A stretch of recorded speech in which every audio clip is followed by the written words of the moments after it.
Day 1 in Thailand. From Beautyrium. Bumili nga pala ako ng hair styler. Tara! Magagawa ko na yung mga ganun-ganun. Kasi may curls pa ako kaya hindi masyadong ganun. Ayan. Ayan. Tapos may pang straight. Tapos may blower. Bili ako ng mga serum for underarms kasi tagal ko na hindi pumupunta sa sa skin station. Para sa scalp. Scalp care hairbrush. Para siyang yung mga detangling ba yung tag? Lip gloss siya na Diclick. Ayan. Yung yung shade ko, peach syrup. Ganda. Ito, ginamit ko na yung concealer. Ano siya? Shade ko nasa mocha. Number 3. Melinda din. Itong liner. Soft blending liner. Warm gray. Hindi masyadong dark yung liner natin sa eyes. Lip shaper, 2. Isang almond brownie and coffee latte.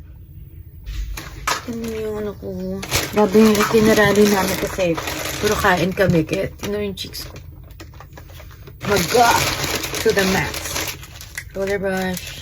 Lang natin. Dio na wala sa atin. Paraben free. Aluminum chlorohydrate free. Para siyang yung mga Bionat natin. Sunscreen spray.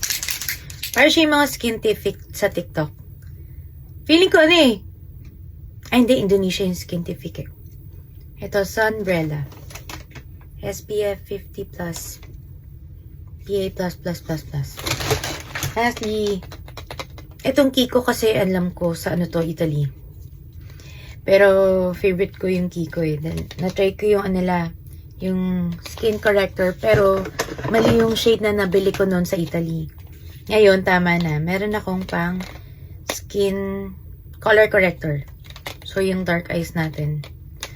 So, yung shade na binili ko na skin corrector is color orange. Yan. Kasi medyo dark. Pero hindi ko pa siya nagamit ngayon. So, sa mga next video, next makeup, yan. Soft makeup lang tayo tonight.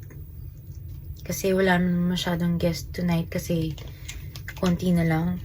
Last day na nila ngayon. Tomorrow, alis na sila. Embarkation day na. / disembark. And then, tayo lang. Whatever. Thailand haul. Ganun. For Titos of Manila. Tadaan! Oh, thumbnail. Okay.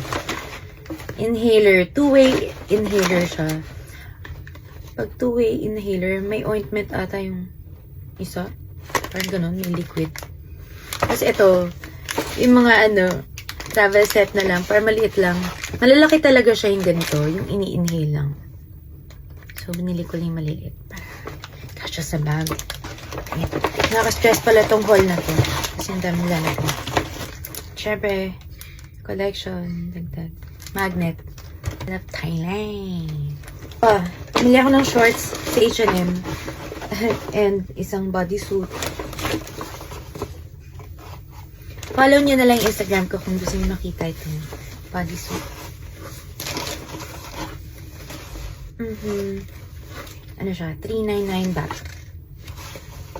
Alam nyo na yan. International naman yung H&M. Siyempre shorts kasi nasa Asia tayo. Init. And that's it for today's video. Thank you so much for watching. Follow me kung gusto nyo nag-English ko. Hindi na ako nagpo-post ng travel vlogs ko. Sobrang tagal ko na hindi nag-edit. Bye! Thank you for watching.